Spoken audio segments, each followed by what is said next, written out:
পূৰ্বে মই থাকো মাত্ৰ জান কাৰ্য কাৰণৰ কিছু নাছিলে কোৱান মোক মাত্ৰ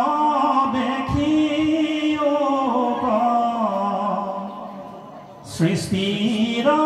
মধ্যত দেখা শুনা মানে হবে মই বিচাৰত মই মাত্ৰ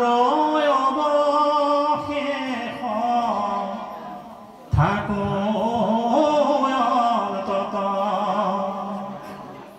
কুণ্ডল ভাঙিলে যেন সোণা স্বৰূপত ভগৱন্তই প্ৰথম শ্লোক দিছে নিজৰ চিনাকি দিছে কি বুলি দিছে জগতৰ পূৰ্বে থাকো মই জানো জগতৰ পূৰ্বতে অকল ময়ে আছিলোঁ আৰু জগতৰ শেষতো কিন্তু আকৌ ময়েই গৈ থাকিবগৈ জগতৰ পূৰ্বে মই থাকো মাত্ৰ জানো কাৰ্য কাৰণৰ কিছু নাছিলে কাৰণ কাৰ্যৰ কাৰণ দুটা নাছিল প্ৰভু ভগৱন্তই ভাবিলে কি ভাবিলে যে মই সৃষ্টি কৰি জীৱৰ লগত অকণমান বিলাস কৰিব খুজিলে সেইকাৰণে তেওঁ সৃষ্টিৰ পাতনি মিলিলে কাৰ্য কাৰণ কাৰ্য নহ'লে কাৰণ নহ'লে কাৰ্যৰ সৃষ্টি নহয়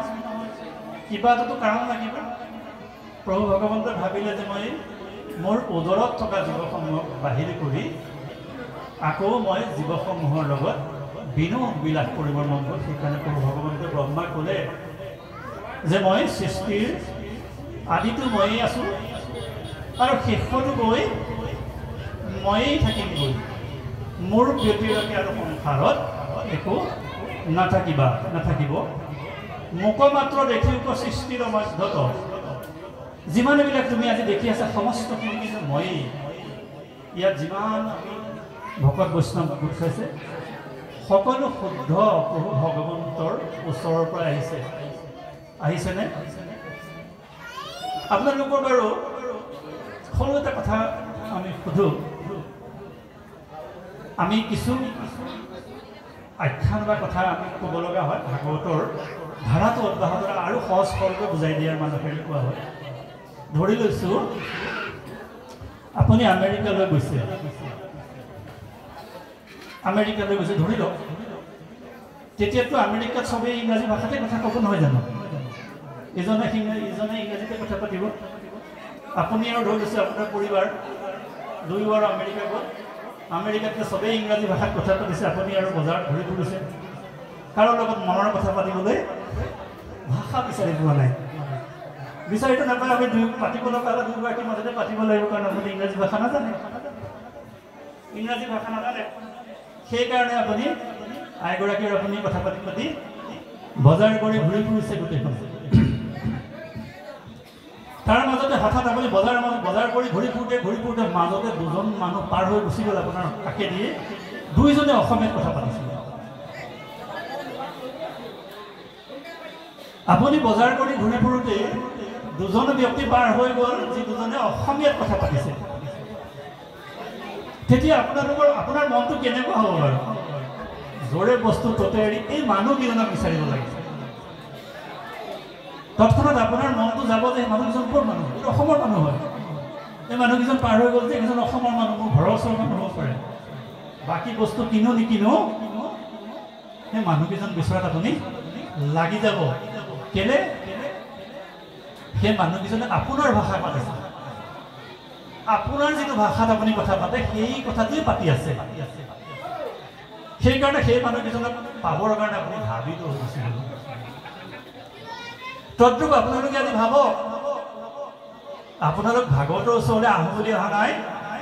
কাৰণ আপোনালোকক ভাগৱতে আকৰ্ষিত কৰিছে ক'ৰবাত নহয় কোনোবা জনমত আপুনি ভাগৱতৰ কথা শুনিছে বা কৃষ্ণৰ কথা ক'ৰবাত নহয় ক'ৰবাত শুনিছে হয়তো বৃন্দাবনে আপোনালোকৰ তৃণ হৈছিল আমিও ভাবিছোঁ প্ৰভু ভগৱন্তৰ একেবাৰে কাষত নাপালেও চাগে তৃণ হিচাপে আছিলোঁ সেইকাৰণে কৃষ্ণৰ কথাবিলাক আমাৰ শুনিবলৈ খুব মন যায় সকলো মানুহ কিন্তু ইয়ালৈ আহিব নোৱাৰে কাৰণ যাৰ সেই ব্যৱস্থাটো আগত আছিল প্ৰভু ভগৱন্তৰ লগত কিমান হয় কিবা সম্পৰ্ক আছিল যেনেকৈ তেওঁ নিজৰ মাতৃভাষাটো কোৱাৰ লগে লগে সেই মানুহজন বিচাৰিবৰ কাৰণে ধাৱমান হৈ গুচি গ'ল তদ্ৰূপ আমিও ভাগৱতৰ কথা শুনিবৰ কাৰণে ধাবিত হৈ গুচি আহিছোঁ ই স্বভাৱগত ধৰ্ম তিনিটা উদাহৰণৰ যোগেদি আমি ক'ব পাৰোঁ পানী যদি আপুনি ইয়াত পেলাই দিয়ে সি ওপৰলৈ উঠি যোৱা দেখিছেনে কেতিয়াবা নাযায় পানী সদায় তললৈ গৈ যাব কাৰণ স্বভাৱগত ধৰ্ম তাৰ উৎপত্তিস্থল হৈছে সাগৰ সি সদায় সাগৰৰ ফালে থাকিব আপুনি চাব পানী আপুনি ইয়াত পেলাওক খালত পৰিব খালত পৰি জানত পৰিব জানত পৰি নদীত পৰি সাগৰ তাৰ উৎপত্তিস্থললৈ যাবলৈ সদায় বিচাৰি থাকিব অগ্নি তলফালে মুখ কৰি থকা অগ্নি দেখিছে আপুনি অগ্নি সদায় সূৰ্যৰ পিনে আগবাঢ়িছে কাৰণ তাৰ অগ্নিৰ উৎপত্তি সূৰ্য হয়নে য'ৰ পৰা উৎপত্তি হৈছে এতিয়া আপোনাৰ সব ইয়ালৈ উঠি আহিছে এইকাৰণে উঠি আহিছে আপোনাৰ উৎপত্তিৰ কথা ইয়াত লিখা আছে চাগে আপোনাৰ ঠিকনাটো আজি পাই যাব চাগে ভাগৱতে দি দিব কিন্তু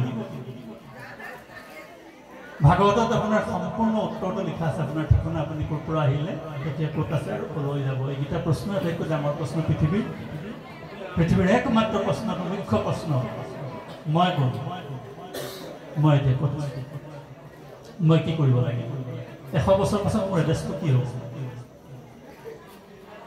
মোৰ স্থায়ী ঠিকনা 100 বছৰ পাছত কি হ'ব মই ক'ত থাকিম এই সমস্ত কথাখিনি ইয়াত লিখা আছে এই কথাখিনিকে প্ৰথম শ্লোকত প্ৰভু ভগৱন্তই ব্ৰহ্মাক দিলে 2 নম্বৰ শ্লোকত দিলেগৈ মায়াৰ ধাৰণাটো অবস্তু দেখা বস্তু কয়াবৰি এহি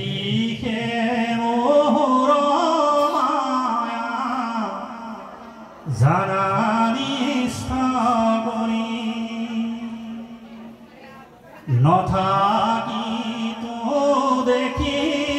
যেন চন্দ্ৰমাধুতয় থাকি তোৰাহুক যেন কেহুনে দেখয় এহি মতে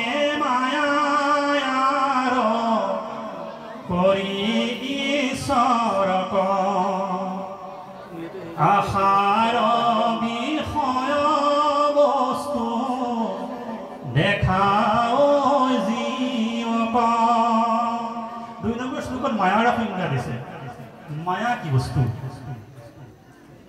দিছে অবস্তুক দেখাও বস্তুক আৱৰি আচল বস্তুটো ঢাকি পেলাই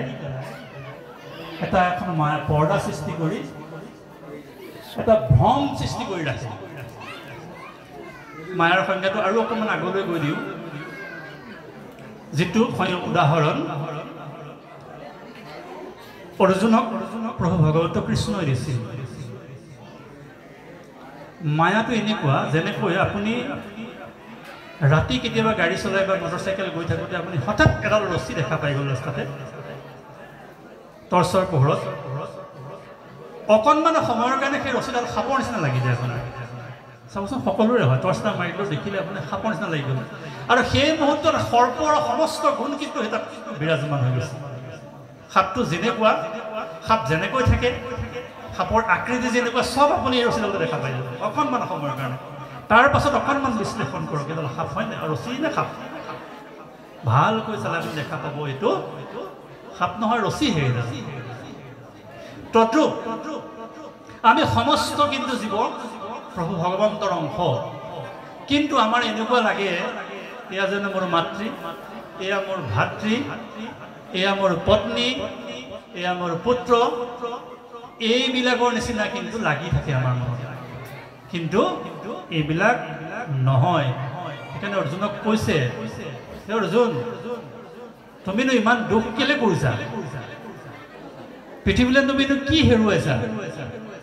যিটো বস্তু তুমি পৃথিৱীত লৈ আহিছিলা, কিবা এটা তুমি লৈ আহিছিলা নেকি? হেৰুৱাইছা, কান্দিছা যে তুমি? যিমান বস্তু পাইছা পৃথিৱীত পাইছা, হয় নহয় কওক? যিমান বস্তু পাইছা কিন্তু পৃথিৱীত তুমি লাভ কৰিছা বেলেগৰ পৰা। সেইকাৰণে আমি সকলোৱে ধৰুৱা, দেৱঋণ, ঋষিঋণ, পিতৃঋণ আদি দিনত আমি সদায় ধৰুৱা, জন্ম হৈয়ে ধৰুৱা। আমি পিতৃৰ ঔৰস লৈ আমি জন্ম হৈছোঁ। বেদ ঋষিমুনিসকলে সৃষ্টি কৰিছোঁ, আমি বেদৰ বাণীসমূহ আমি পঢ়িছোঁ। আমি লিখা নাই, আমি ধৰুৱা নহয়। অন্যান্য দেৱ দেৱতাৰ আমি আশীষ লৈ থকা নাই। সূৰ্যৰ পোহৰ, বৰষুণ ইত্যাদি এই ঋণবিলাক আমাৰ মাজত জানো নাই? আছে। হে অৰ্জুন, তুমি একো বস্তু লৈ অহা নাই। যিটো বস্তু তুমি কান্দিব লাগে, হেৰালে বুলি তুমি কান্দিব নালাগে। সেইকাৰণে 2 নম্বৰ শ্লোকত মায়াৰ সংজ্ঞা দিছে। মায়াৰ সংজ্ঞাটো তাৰ পাছৰ উদাহৰণটো দিলেগৈ, যেনেকৈ আপুনি এটা খুব মানে সোঁত নথকা ফটফটীয়া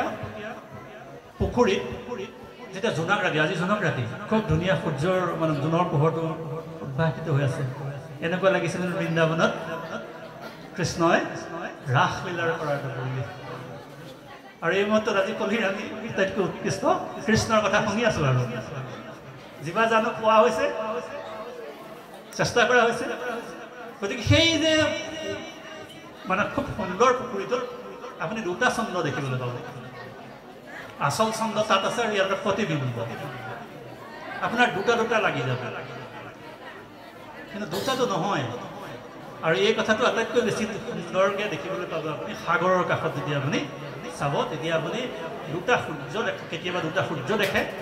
আৰু কেতিয়াবা 2টা চন্দ্ৰও দেখা যায়। সেইকাৰণে মায়াৰটো এনেকুৱা, আচল বস্তুটো আঁতৰাই মিছা বস্তু এটাক তোমাৰ চকুৰ আগত দাঙি ধৰিব। এইটো হৈছে মায়া। 2 নম্বৰ শ্লোকত দিছে। সেইকাৰণে সেই মায়াৰ মূল উদ্দেশ্যটো হৈছে আচল বস্তু ঈশ্বৰ ভগৱন্তক আঁতৰাই পেলাই আশাৰ বিষয়খনক আমাৰ বেছি প্ৰগ্ৰাহ, অৰ্থাৎ সুন্দৰ ৰূপত, পৰিস্ফুট ৰূপত দেখুৱাই থাকে। সেইকাৰণে আমি এই মায়াৰ ভেদখন যেতিয়ালৈকে আমি ছেট কৰিব নোৱাৰোঁ, প্ৰভু ভগৱন্তক দেখা পোৱাটো সম্ভৱ নহ'ব। 2 নম্বৰ শ্লোকত দিলেগৈ। তেতিয়া 3 নম্বৰ শ্লোকত ক'লেগৈ, 3 নম্বৰ শ্লোকত তেনেকৈ যেন মহাপঞ্চভূতে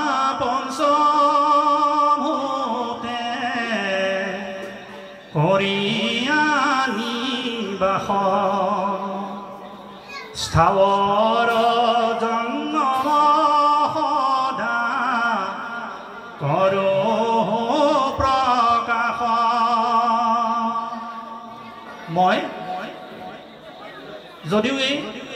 সৃষ্টিৰাজি প্ৰত্যেক জীৱতে মই বিৰাজমান হৈ আছোঁ, তথাপিতো জীৱই কৰা কোনো কৰ্মৰ ফলে কিন্তু মোক চুব নোৱাৰিব।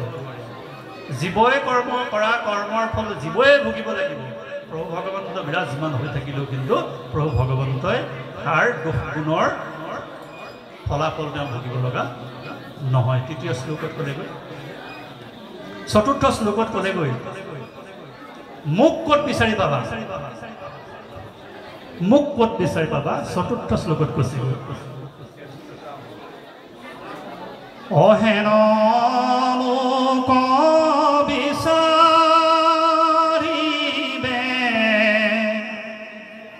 সাধুৰ সন্নত জ্ঞান বিজ্ঞান হইবে কবে কত শ্ৰবণ কীৰ্তন মোৰ ৰহস্য ভকতি আকে হে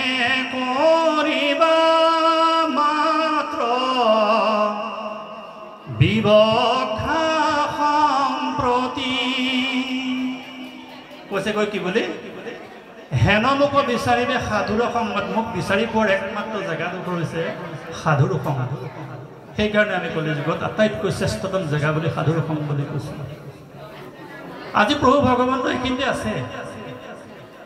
ইয়াত বিদ্যমান হৈছে প্ৰভু ভগৱান আৰু মোক যদি বিচাৰিব খুজিছে যে সাধুৰ সংগত বিচাৰিবা সাধুৰ সংগত আশ্চৰ্য মহিমা আছে এবাৰ যদি আপুনি সাধুৰ সংগলৈ আহিবলৈ আৰম্ভ কৰিছে তেতিয়া আৰু আপুনি গম পাব প্ৰভু ভগৱন্তৰ কৃপা দিনক দিনে আপুনি লাভ কৰি গৈ থাকিব এটা সাধাৰণ উদাহৰণ দিয়া হৈছে আমাৰ যিটো গোবৰুৱা দেখিছেনে গোবৰুৱাইটো গোবৰতে সদায় জীৱন কটাই থাকে আৰু মৌৱে কি কৰে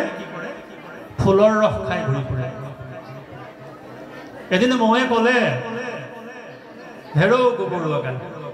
তইনো কিমান আৰু গোবৰকে খাই থাকিবি মোৰ লগতো এদিন ওলাবিচোন ফুলৰ ৰস খামগৈ ওলাবি বৰ ভাল পাবি ফুলৰ ৰস খালে তই সদায় গোবৰ খাই খাই থকা এটা গোবৰুৱা হৈ ফুলৰ ৰস যদি কিবা কাৰণত খাবলৈ পাওঁ এবাৰ তোৰ জীৱন ধন্য হৈ যাবি ওলাবিচোন কোনে ক'লে মৌৱে ক'লে কাক ক'লে গোবৰুৱাটোক ক'লে গোবৰুৱাই ভাবিলে বাৰু কাইলৈ ওলাবি দে মই কিমান গোবৰকে খাম আজি তোৰ লগতে গৈ কাইলৈ মই মৌ খাবলৈ যাওঁ ফুলৰ মৌ খাবলৈ যাওঁ দুইটা উৰি গ'ল আৰু ভমুৰা উৰি গৈছে